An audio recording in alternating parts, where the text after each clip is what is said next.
channel. Biggs here, back with another Brief Origins, where we give you the rundown of characters' beginnings. It's important to remember that some characters' origins change based on who's in the creative chair at the time. With that in mind, enjoy. I do want to apologize in advance, ladies and gentlemen, for the little fan sound in the background. It's hot where I am at, so bear with me, folks. Alright, here we go.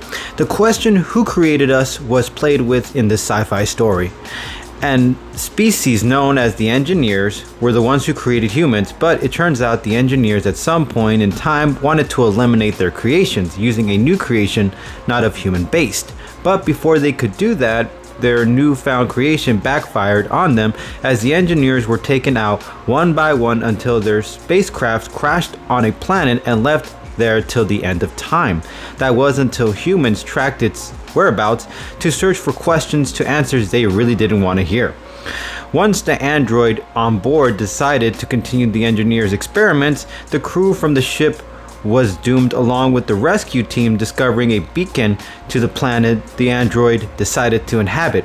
After that, not much was mentioned about what went down to any other travelers, which means no one would ever be prepared for the Xenomorphs, creepy crawlers, if any, that's what I call them, any other humans were to encounter them.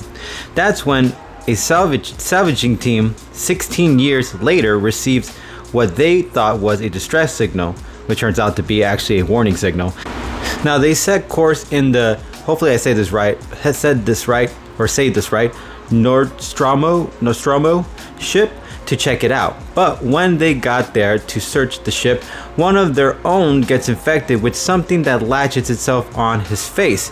That thing that latched on was a crawler capable of impregnating humans with their eggs, using their chest as the exit once born.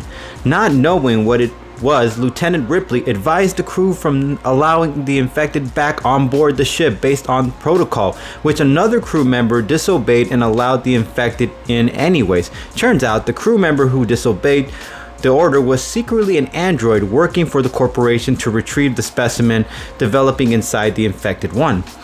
Now, none but one of the commanding officers knew about this and kept it under wraps, as the baby popped out of the chest and became an infant xenomorph.